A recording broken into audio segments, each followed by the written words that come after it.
Special strategic partnership की बात प्रधानमंत्री नरेंद्र मोदी और बेंजामिन नेतन्याहू ने अपने जॉइंट स्टेटमेंट के दौरान भी दोहराई। और इजरायल एक वो देश है जिसके साथ हमारे डिप्लोमेटिक रिलेशंस लगभग 60 सालों तक नहीं रहे, लेकिन 2014 के बाद से हमने इजरायल के साथ अपने रिश्तों में बदलाव रखा। अगर मैं डिप्लोमेसी के नजरिए से और डिप्लोमेसी के लैंग्वेज में आपसे समझना चाहूं तो स्पेशल स्ट्रैटेजिक पार्टनरशिप भारत और इजरायल के संबंधों को कैसे मजबूत करती है? पूर्णिमा जी नमस्कार सभी को, पैनलिस्ट को। देखिए, भारत और इजरायल के संबंध बहुत गहरे हैं। हमारे यहाँ 1992 में राजनीतिक डिप्लोमेटिक संबंध स्थापित हुए थे, लेकिन उसके बाद से गहराइयाँ काफी जल्दी से आगे बढ़ी। आपने देखा होगा कि कारगिल वार में इजरायल ने हमको ऐसी सूचनाएं दी थी जिसकी वजह से हम हमारे जो अटैक थे एनिमी फोर्सेज के ऊपर बड़े प्रिसीजन से हो पाए थे, और उसके बाद से हमारी गहराइयां संबंधों में और बढ़ती चली गई। अभी आप देखिए 5-6 फील्ड जो हैं जिनके अंदर हमारी बहुत ही गहराई से संबंध है। सबसे पहला है आतंकवाद। ये आतंकवाद का मुद्दा प्रधानमंत्री जी ने अपने भाषण में भी दिया है और प्राइम मिनिस्टर नेतन्याहू ने भी इसके ऊपर बातचीत की है। ये एक ऐसा मुद्दा है जो दोनों देश इसके विक्टिम हैं। उधर से हिजबुल्ला, हमास, हुती ये आतंकी अटैक कर रहे हैं इजराइल पे। हमारे यहाँ लश्कर तोयबा जैसे मोहम्मद और जो पाकिस्तान स्पॉन्सर्ड टेररिस्ट हैं वो हमारे यहाँ अटैक कर रहे हैं। तो ये दोनों ही देशों के लिए बहुत ही महत्वपूर्ण मुद्दा है और इसके बारे में दोनों पक्षों में बहुत गहराई से बातचीत हुई है और होती रहेगी, मैं ऐसा मानता हूँ। दूसरा मुद्दा यह है कि हमारे यहाँ पे टेक्नोलॉजिकल डेवलपमेंट डिफेंस फील्ड में अब काफी आगे बढ़ रहा है, लेकिन फिर भी इजराइल कई मायनों में हमारे से आगे है, क्योंकि इजराइल जो एक छोटा देश है और चारों तरफ दुश्मनों से घिरा हुआ है, तो उनका एक ही तरीका था कि वो टेक्नोलॉजी को डेवलप करके अपनी रक्षा को सुरक्षित करें। तो उन चीजों के अंदर जैसे जैसे आयरन डोम और आयरन बीम का एक हिस्सा है, जो छोटे टारगेट्स के ऊपर छोटी मिसाइल्स के द्वारा जो अटैक किए जाते हैं उनको बिना किसी ज्यादा खर्चे के आप कंट्रोल में कर लें और उनको काउंटर कर दें, ये बहुत इंपॉर्टेंट है। हमारे पास S-400 है जो लॉन्ग रेंज मिसाइल्स को पूरी तरह से कंट्रोल किया, ऑपरेशन सिंदूर में बहुत अच्छा काम किया। लेकिन हमारे यहाँ भी छोटे ऐसे स्ट्रेटेजिक जगह पे हैं जहां पे हम लोग उन S-400 को नहीं ले जा सकते। कई बार माउंटेन्स में भी उनको ट्रांसपोर्ट करने में दिक्कत होती है, तो वहां पे हमें आयरन डोम और आयरन बीम का उपयोग करना पड़ेगा। इसके लिए इजराइल की टेक्नोलॉजी की हमें जरूरत है और इसके बारे में हमारी चर्चा चल रही है। मेरे को पूर्ण विश्वास है कि इसके बारे में कोई ना कोई समझौता बनेगा। ठीक है। इसके बाद ड्रोन, आप देखिए आजकल न्यू एज वारफेयर चल रहा है।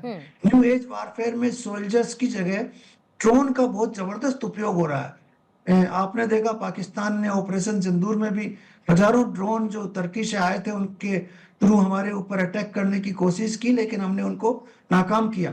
तो हमें भी ड्रोन टेक्नोलॉजी को डेवलप करना पड़ेगा।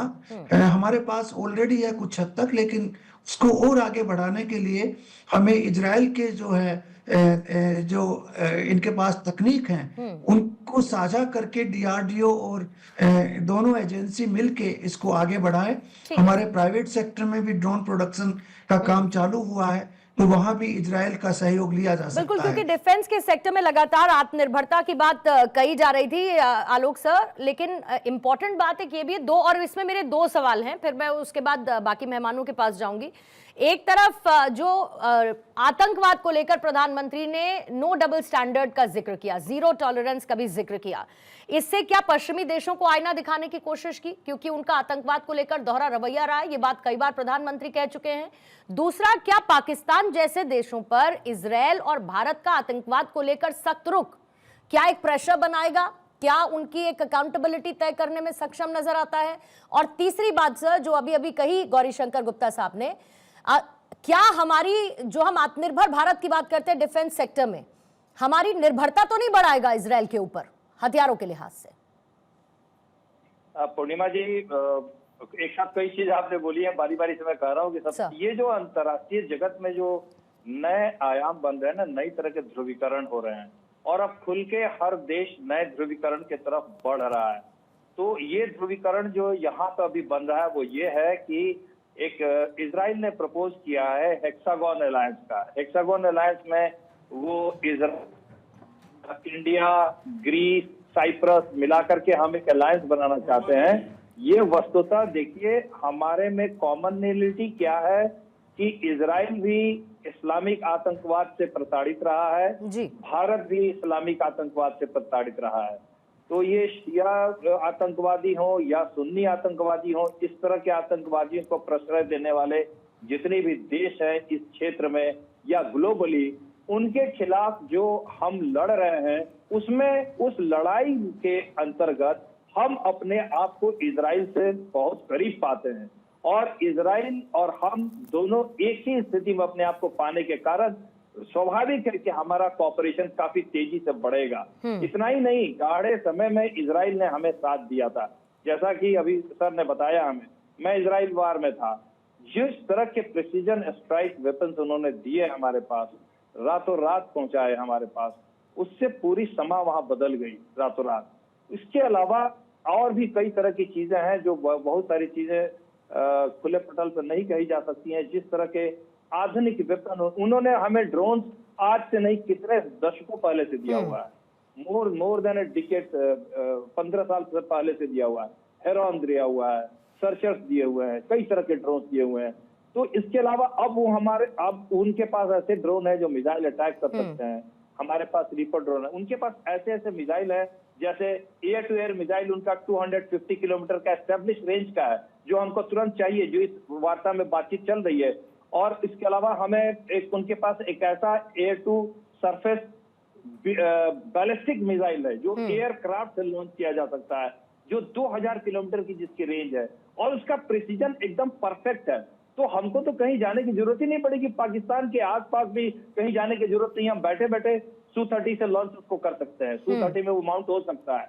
तो इस तरह की जो टेक्निक्स है उनके पास, टेक्नोलॉजी है, इजराइल टेक्नोलॉजी में काफी आगे है और इसको उनको लेने से निर्भरता नहीं बढ़ेगी पूर्णिमा जी। वो इसलिए कि इजराइल खुल करके साथ आता है, वो तो हमें ऑफर दे रहा है कि आप सहयोग कीजिए और हम आपके यहाँ आकर के बनाएंगे।